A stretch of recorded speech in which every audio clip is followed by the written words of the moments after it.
Hi, and welcome to Kidney Plugged In. On this episode, you'll meet Terry Ma, an altruistic living kidney donor who in his 60s donated a kidney anonymously to a kidney patient in need of a transplant. Terry exemplifies the ultimate kidney hero, and we're honored to welcome him to Kidney Plugged In. Terry lives in North Saanich on Vancouver Island, and he joined us to share his experience as a living kidney donor, to talk about how he managed the small bump or two along this journey. And when we asked Terry what motivated him to take action and do this selfless act, he simply answered, why not? Terry's story is an inspiring one that you don't want to miss. So please stay with us and we'll introduce you to Terry next, right here on Kidney Plugged In. Hi, Terry. Thank you so much for joining us today on Kidney Plugged In. Thanks for having me. It's such a pleasure to have you and an honor, I'm going to say, Terry, because you're here joining us to talk about a story because you are an altruistic, or what we call a non-directed kidney donor. So Terry, we want to know everything. Can you take us back to the beginning and, talk about even your first thought? When did it occur to you that, hey, I might want to be a living kidney donor? So this started years ago, and I was an avid blood donor, and I was up to 50 some odd donations, and I received a letter from Blood Services that said, sorry, you can't donate anymore because 2 patients had adverse reaction.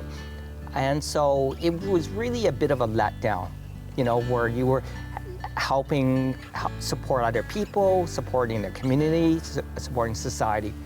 And so I started to look for other opportunities to help. And one of the things that came up, because I remember my uncle having kidney disease, and he went to dialysis for years, and finally his son donated a kidney.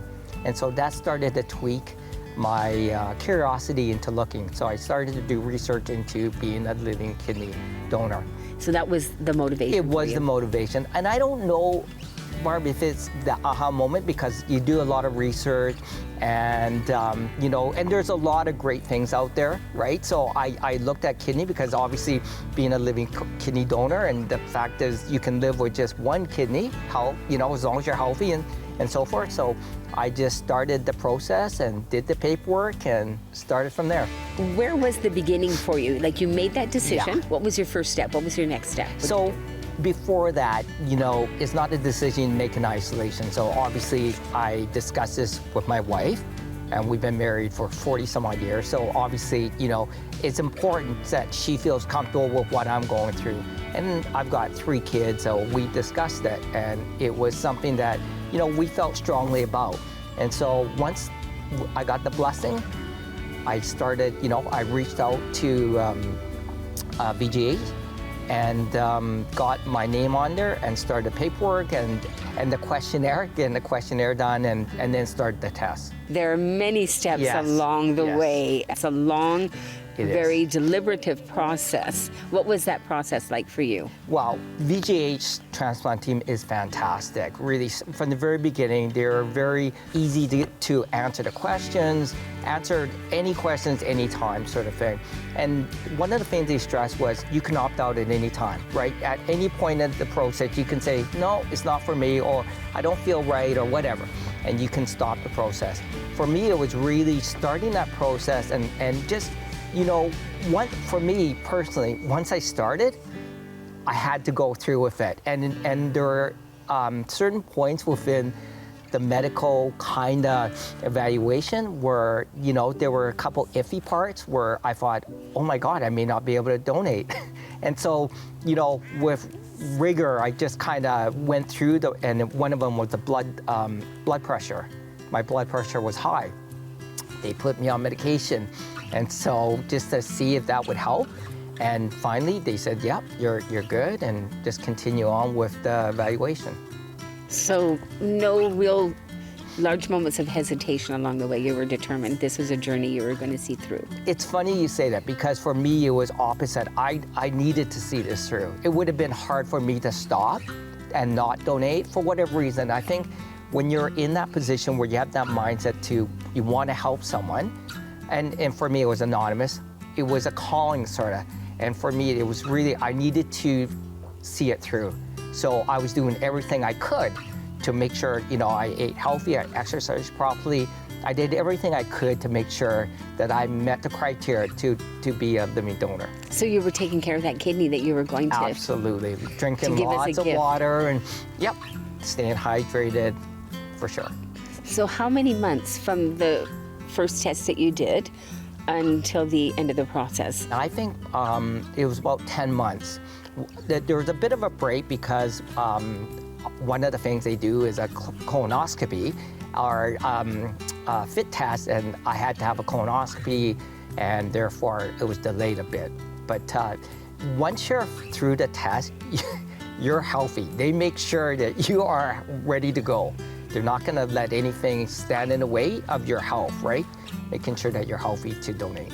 So an exhaustive process. Absolutely. Is what you're saying. But you also made a really important point, is that about the health of the donors. So through this whole process, the team, the transplant team, is actually looking to make sure that you're going to be healthy, not just to donate the kidney, but moving forward for the rest of your life. Yeah, absolutely. And one of the things that the transplant team is probably going to hate me, but I kept bugging them, saying, do you have news? And you go through an extensive questionnaire, right? You do a bunch of testing here because I'm on the island before I go over and meet with the transplant team. So, psychologist, with the nurse, with the surgeon, nephrologist, to go through to make sure that you're able to do it.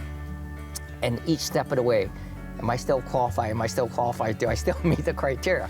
So, like I said, it was really a calling for me. It was really, I have to do this. For whatever reason, nothing was going to stop me. I think you meet with psychologists as well, right? Yeah. Because Yes. they want to know the reason why you're doing it, and are you, Right. Is this something you really want to do? And again, each one of them really stressed the fact that you can opt out at any time.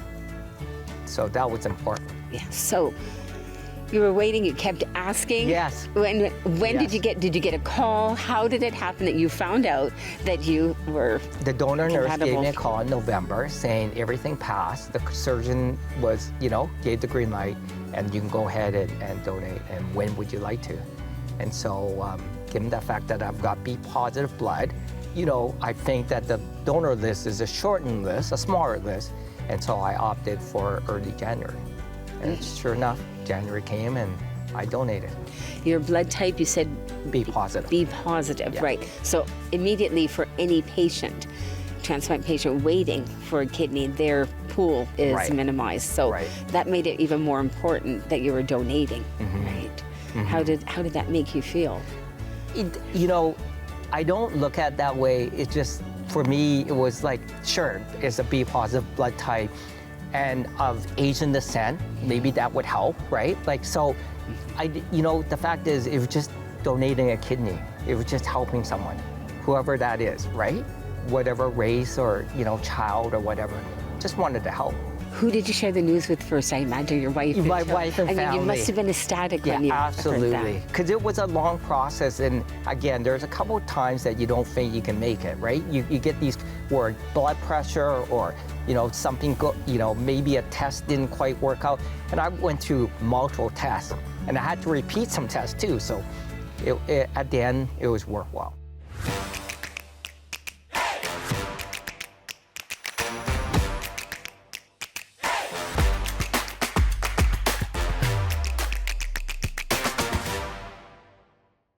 Leave me a message and I'll get back to you.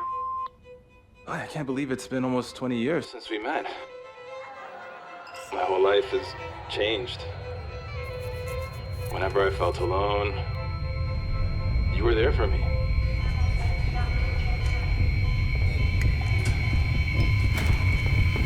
I guess what I'm trying to say is, I couldn't have done it without the Kidney Foundation. And now, I need you more than ever. So Terry, going back to the day of the surgery, Right. you've got to share with our viewers.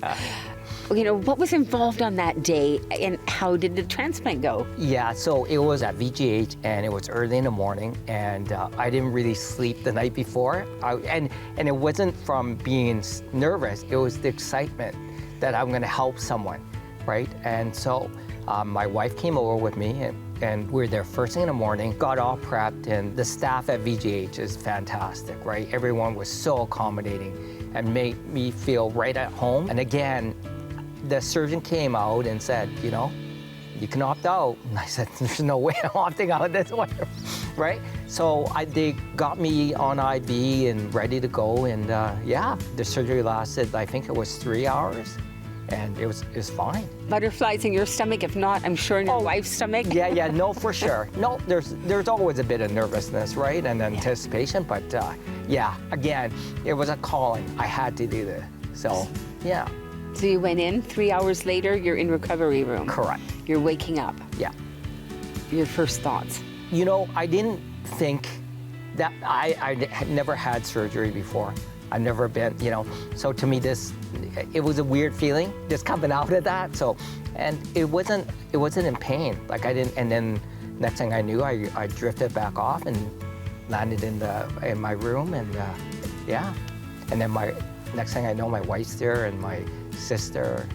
So, yeah. So in 3 hours, Terry, you saved a life. Did you hear, what was the conversation with your transplant surgeon or your transplant team thereafter? Did they tell you anything? Because it's anonymous, they really didn't. The only thing they did say when the surgeon came to check on me after is that the recipient that he did, after he had, I think he said he had Tim Hortons for lunch or something before he went in surgery.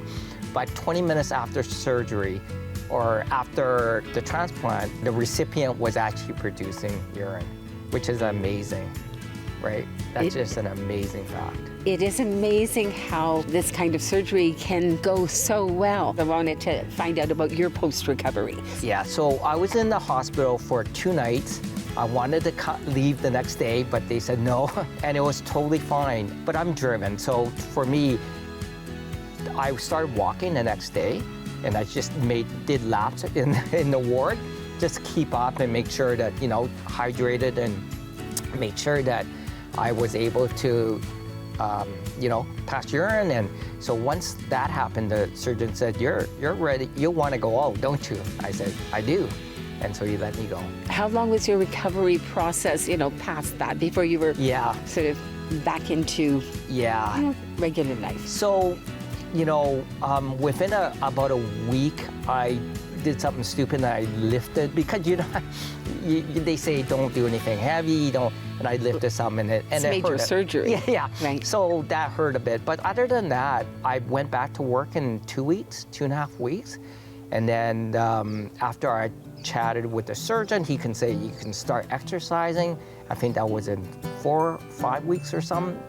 And then I started walking, and then I started running within 2 months. And then in October of last year, I did my first half marathon. Yeah, so it was nothing. It was like nothing. Isn't that amazing that you said half marathon? Half marathon, yes. 9 months later? Yeah. Yeah. And you would have had to be training all along for that. Pretty well. I mean, isn't that amazing? What's the process now? So after the initial assessment, and I'm finished with the Vancouver team, and now it's just back to being checked annually with my family physician, which is blood pressure and, you know, and urine sample and blood sample and so forth. But that's it. I don't need to go to Vancouver for any of those testing. So it's like back to normal. You did that marathon, half marathon, with 1 kidney. And your transplant recipient, whoever you donated to, has 3 kidneys. Yeah, right. What a lot of people don't realize is they don't remove the kidney, right? They just implant the next kidney. So one of the reasons why I was so strong in terms of my belief in donating is, you know, I'm in my 60s. I think I'm in relatively good health. And like you're mentioning, you know, why would I wait till I'm deceased to donate a kidney when someone else could use it now?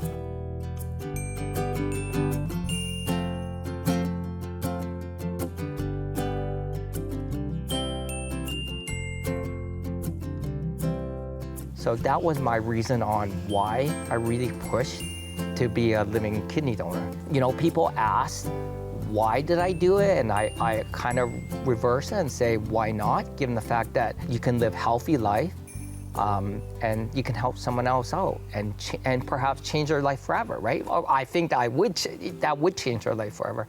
But it's such a small deed. It's such a small sacrifice, and people don't realize it. And I didn't realize it until I started looking into being, a living kidney donor.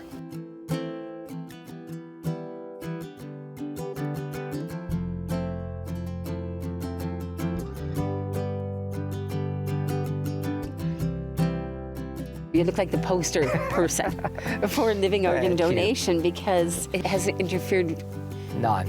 with your life at all on Not any at all. level. Not at all. And part of that evaluation, they make sure that you do qualify and you're on top health, because anything that would jeopardize your health, they're not going to go forward with.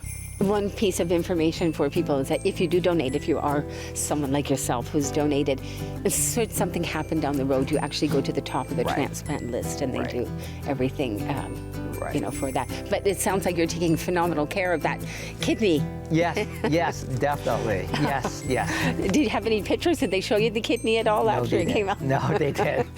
This is a personal request.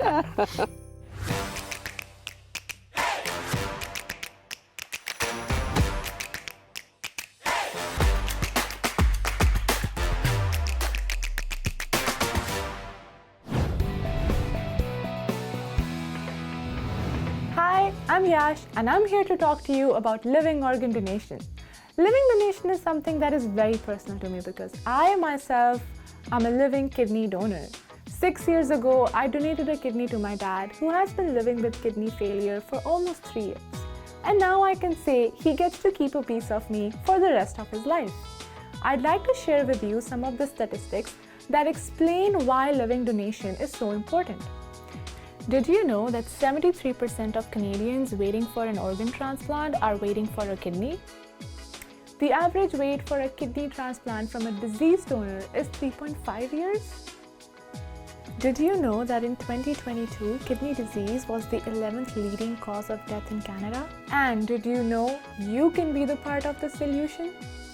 Every year, living people donate one of their kidneys to help someone suffering renal failure who needs a transplant to regain their health.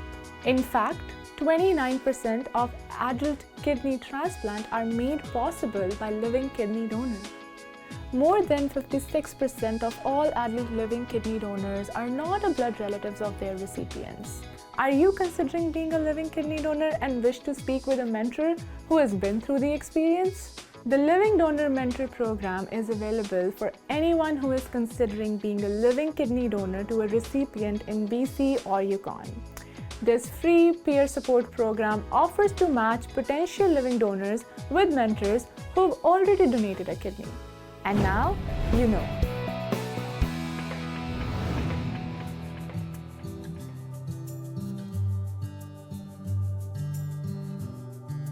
In your case, it really sounds like it's been the best case scenario, really, going through this organ donation process. What has it meant to you? In one way, I think I help someone, and then some other time I don't even think anything of it because you live a normal, healthy life. So it's not as though you feel like you're missing a kidney or you're not able to do certain things because you're back to normal. So to me, part of this is you make a small sacrifice for that small period of time, and then you go back to living your life as you did before.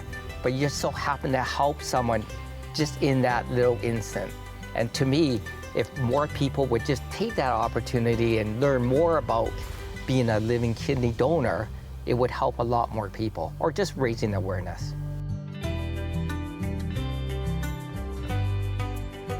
It has brought another aspect to your life. You're now a big advocate I am. for organ donation registration. I Part of the process was, I think you mentioned education, Yes. realizing Yes. the difference that it can make. You know, you do see a lot of commercials about cancer and all these others, and I'm not saying that you don't know about kidney, but on Facebook you do see the odd one where someone's desperate and they're now starting to reach out on social media to seek out a living kidney donor. Very important point.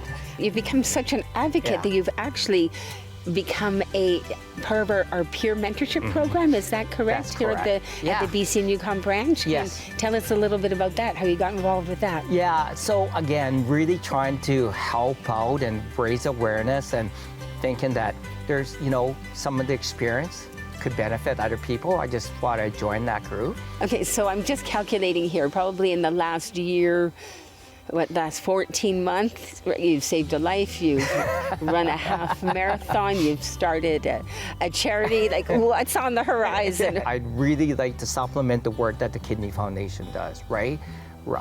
One of them is bringing awareness to Kidney Foundation, the education part, the need for donations, fundraising, all that stuff. Really just to support the important work that the Kidney Foundation does, right? And those requiring kidney transplant, really being a voice for them. I think it's really important. A lot of times, like you're saying, they don't know who to turn to, how to reach out. They probably reached out to friends and family already, and so they're desperate. And so just giving them an opportunity to, raise awareness and get the word out that they need a kidney.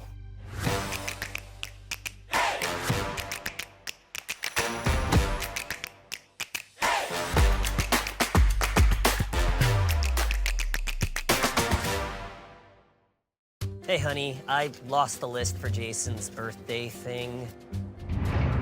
Obviously, hamburger, cakes. No, not hamburger cakes. Hamburgers and cake. And buns, sausage. Ooh, eye candy. Is it a full moon tonight? People are being weird. And don't forget to make the Facebook event private this time. Okay,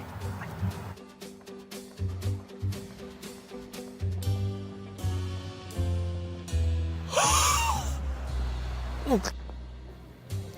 Can you imagine losing most of something without realizing it? Over time, kidney disease can destroy up to 80% of kidney function before you notice any symptoms. Talk to your family doctor to see if you're at risk and need to be screened. It could save your life.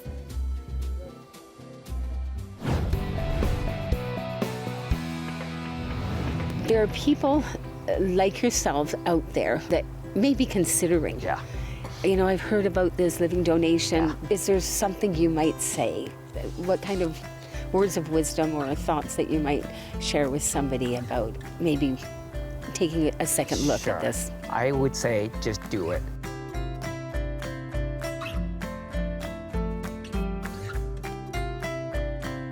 And the reason why I say that is, given the fact that you can opt out at any time, the fact is you can do your homework, your due diligence, but really just start that dialogue, look into it, right?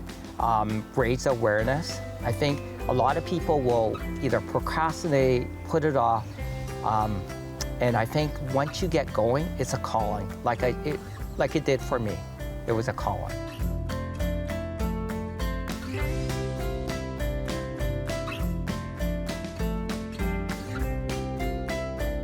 Well, Terry couldn't have summed it up better than that. Thank you so much for sharing all of your journey with us.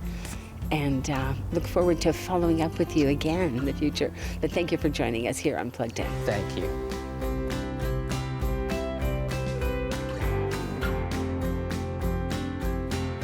Living organ donation is an act of altruism that reduces the wait time for patients in need of a life-saving kidney, partial liver, or partial lung. And by agreeing to become a living donor, donors travel to and from a transplant hospital for a variety of tests and surgery, and that may result in a financial loss. The Living Organ Donor Expense Reimbursement Program is a provincial program that reimburses some out-of-pocket expenses and makes it possible to be a living donor even when living far away from the recipient. The program is designed to remove financial barriers and increase the number of potential donors.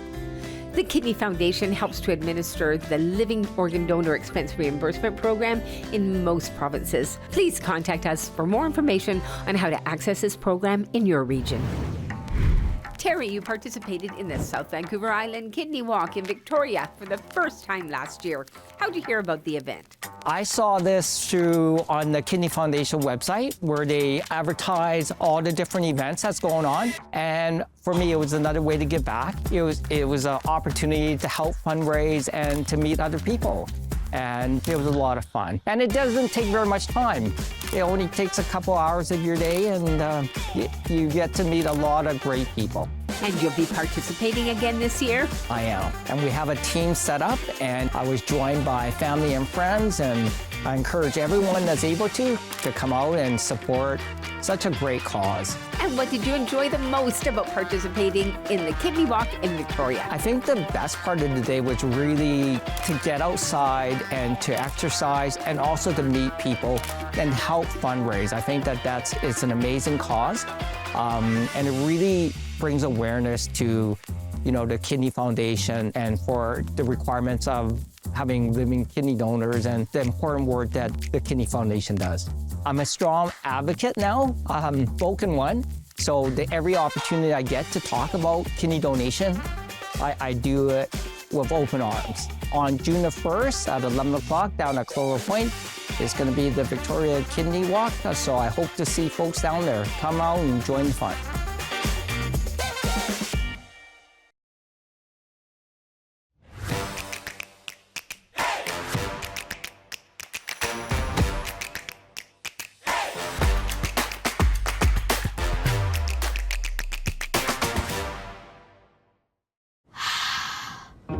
Let's see, so kidney is these are my grandpa's kidney stones. They're very precious.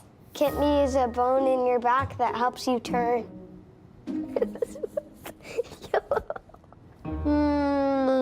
I don't know, to be honest. They don't know kidneys are vital, do you? Get the facts at kidney.ca. The Kidney Car Program is a simple, quick, and hassle-free way to donate your vehicle and help fund programs in support of kidney patients. Donate your car today and receive a $700 minimum tax receipt. Donated vehicles are recycled or resold. Learn more at kidneycar.ca.